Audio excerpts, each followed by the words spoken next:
Question number 3 का ही second question, ठीक है। चले सेकेंड क्वेश्चन देखने। चलो क्या दिया है, इफ क्या है,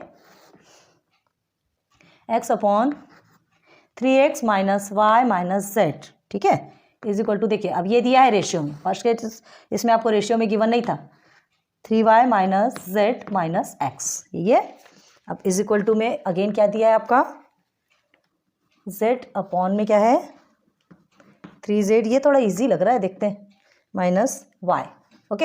एंड और क्या है यहाँ पर, और क्या बोला है, x plus y plus z, x plus y plus z is not is equal to 0।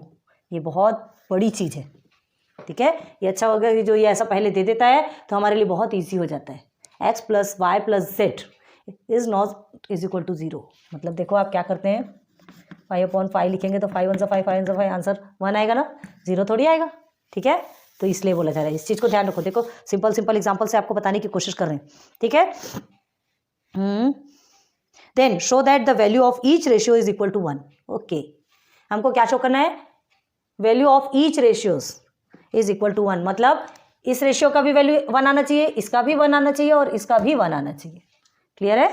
तीनों रेशियो का वैल्यू हमको 1 आना चाहिए। 3 रेशियोज गिवन है जिसमें x plus y plus z की वैल्यू आपको 0 नहीं है। हार्ड लग रहा है नहीं, ध्यान दोगे सब समझ में आ जाएगा, लेकिन ये बहुत ज़्यादा IMP है, इस चीज़ को हमेशा ध्यान रखिएगा, समझ के रखिएगा, ठीक है। अभी आपको समझ नहीं आएगा, धीरे से समझ में आएगा।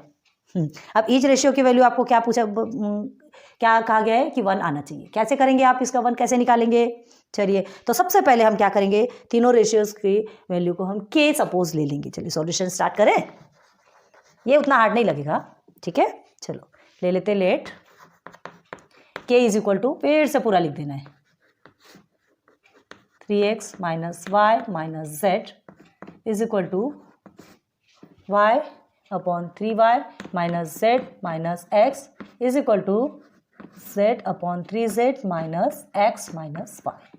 लिख लिया हमने, के सपोज ले लिया। क्यों के सपोज ले लिया, इतना बड़ा बार बार लिखना नहीं होता है ना। जब भी हम के लिखेंगे हमको समझ आ जाएगा कि हम क्या लिख रहे हैं, ये लिख रहे हैं, भले हम नहीं लिख रहे तो के लिखने से तो समझ में आता ना कि हम ये लिख रहे हैं। कैसे किया हमने, तीनों को के की वैल्यू ले लिया। अब क्या करना है, अब क्या करना है, देखिए देयरफॉर अब क्या करेंगे, तीनों को प्लस कर देंगे। ये तीनों प्लस होगा तो ये भी प्लस होगा, bye theorem on equal ratios, ये इस चीज़ का ध्यान रखो। तो के इज इक्वल टू क्या हो जाएगा, देखिए ये बड़ा सा ये बनाएंगे हम, x plus y plus z. अभी थोड़ा दूर दूर लिखते हैं, तो देखिए क्या करना है, सबको एक साथ टर्म में लेंगे, 3x minus y minus z, clear है। यहाँ जो इक्वल है ये इसके साथ ये प्लस में आ जाएगा, ठीक। हमने क्या कहा, इसे प्लस तो ये भी plus, 3y minus z minus x, again plus, इस प्लस का इसके साथ में plus, 3z minus x minus y. अब सिंप्लीफाई करेंगे, चलिए सिंप्लीफाई करेंगे तो क्या करेंगे, चलिए पहले हम क्या करेंगे, सेम टर्म को साथ मिलाएंगे, ओके, सेम टर्म को साथ में। लेकिन उसके पहले ये क्या है ये बताएंगे आप, इसको कैसे किया। तो क्या लिखेंगे यहाँ पे, यहाँ आपको लिखना है, हम थोड़ा ये स्पेस बचा रहे इसलिए नहीं लिख रहे, ठीक है। यहाँ लिखना है आपको, क्या लिखेंगे, bye theorem on equal ratios, ठीक हो गया, क्लियर। अब लिखना है देयरफॉर, अब इसे सेम टर्म को साथ में लाएंगे। चलिए सेम टर्म को साथ में लाते हैं, पहले x plus y plus z, same term क्या है, 3x है आपका, 3x, और x वाला कहाँ है, ये देखिए ये माइनस एक्स है, और x कहाँ है, ये भी है आपका माइनस एक्स। आ गया तीनों टर्म सामने। अब उसके बाद फिर सेकेंड में ये 3y को पकड़ लो पहले, प्लस 3y और कुछ है, ये है माइनस y, देखिए माइनस y, ये अगेन माइनस y, ठीक। अब प्लस 3z, ये प्लस प्लस वाले को पहले पकड़ लेंगे तो आपके लिए इजी रहेगा, ठीक है। चलो 3z है, अब उसके बाद ये देखिए minus Z, again minus Z आ गया, ठीक है। अब क्या करना है, सिंप्लीफाई करना है, therefore again k is equal to x plus y, 3 term को आप लाइन खींच लीजिए, आपको अच्छे से समझ में आएगी चीज़ें, प्लस जेड। चलो अब सिंपल कीजिए, 3x माइनस एक्स क्या होगा, 2x माइनस एक्स, और नहीं समझता तो क्या कर लीजिए, माइनस एक्स दोनों भी माइनस में, तो माइनस माइनस सबका प्लस होता है, तो इसे क्या कर लेंगे, 2x कर लेंगे, ठीक है। तो माइनस 2x हो गया, माइनस 2x में 3x को करेंगे तो आपका कितना बचेगा, x ही बचेगा, ठीक। अब ये प्लस आपका लिख दिए। अब -y -2y 3y के साथ में आप करेंगे तो क्या आएगा y। आ रही बात समझ में? हाँ, इसे क्या होगा, ये 1x ही आएगा तो 1x को हम x भी लिख सकते हैं, 1y आएगा तो 1y को भी y लिख सकते हैं। अब ये यहाँ पर भी देखो ये भी सेम है 3z में, अब ये दोनों z कर दो तो क्या हो जाएगा 2z हो जाएगा, 2z में 3z को माइनस करेंगे तो क्या होगा z ही आएगा ना। हाँ, 1z मतलब z, सिंपल सी बात। ये देखो ये आ गया आपका टर्म। अब देखो ऊपर भी x + y + z, नीचे भी x + y + z। यहाँ तक हमारा टर्म खत्म हो सकता था, ठीक है।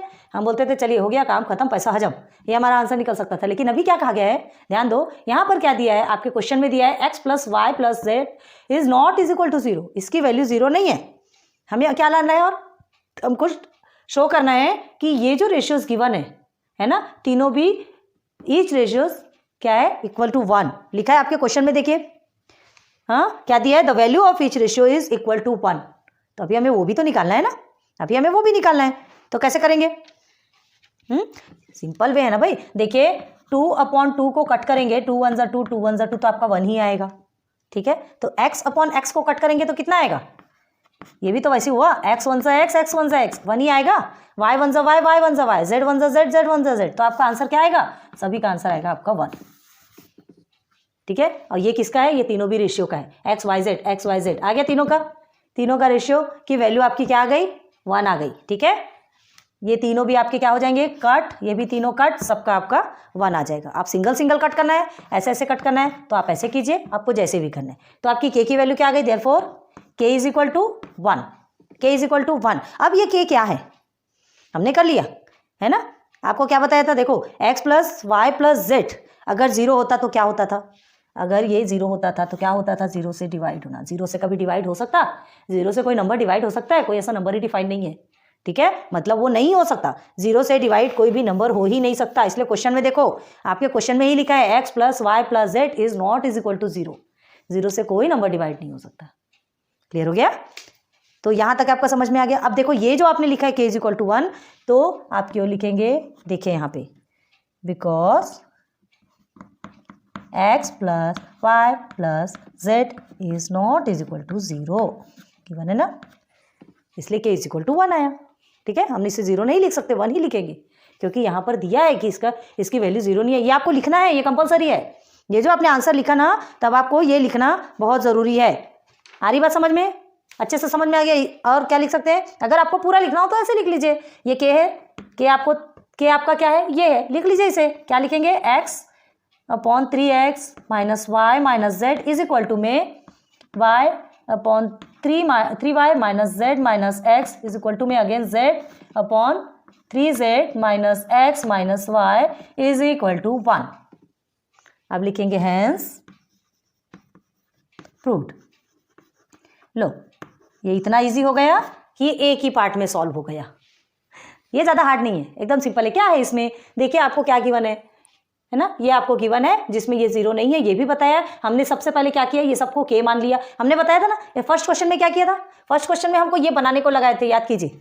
हमने अभी ही क्या किया, इसे हमने लेट k मान लिया, ठीक। और हमने क्या किया था, वो पूरे क्वेश्चन को सॉल्व करके उसे रेशियोज के फॉर्म में लाए थे, इस फॉर्म में लाए थे, और उसके बाद उसको k माना था। फर्स्ट क्वेश्चन पलट के देखिए, अभी समझाया आपको, ठीक है। तो उसे k माना था। देखिए ऑलरेडी हमने क्या कहा था, यही क्वेश्चन आपको दिया जाता है, और वो क्वेश्चन हमने खुद बनाए फर्स्ट क्वेश्चन में, ठीक है।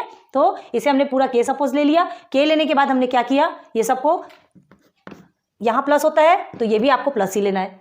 क्यों, bye theorem on equal ratios, ठीक है। इस थ्योरम के अनुसार हमको अगर डिनोमिनेटर प्लस है तो न्यूमरेटर भी प्लस होगा, न्यूमरेटर प्लस है तो डिनोमिनेटर भी प्लस होगा, माइनस है तो माइनस होगा, जो भी होगा दोनों भी सेम होगा, इक्वल रेशियो है, याद रखिए। अब ये हो गया, सेम टर्म को हमने साथ साथ में ले लिए, साथ में लेने के बाद उनको सिंप्लीफाई किया तो हमारा ये आया। अब इज इक्वल टू हमने 1 क्यों लिया, 1 ही आएगा भाई, 1 आएगा। अब यहाँ तो पहले ही लिखा है x + y + z is not is equal to 0, तो आंसर हमारा k इज इक्वल टू 1 आएगा, बिकॉज यहाँ पे ये लिखा है। आप इसको लिखना कंपलसरी है प्लीज, ठीक। उसके बाद आप ये पूरा लिख दीजिए, इज इक्वल टू 1 लिखो, हैंस प्रूव्ड, हो गया prove. Each ratio is equal to 1 आ गया, इजी है। चलिए सॉल्व कर लीजिए क्वेश्चन नंबर 3 का सेकेंड।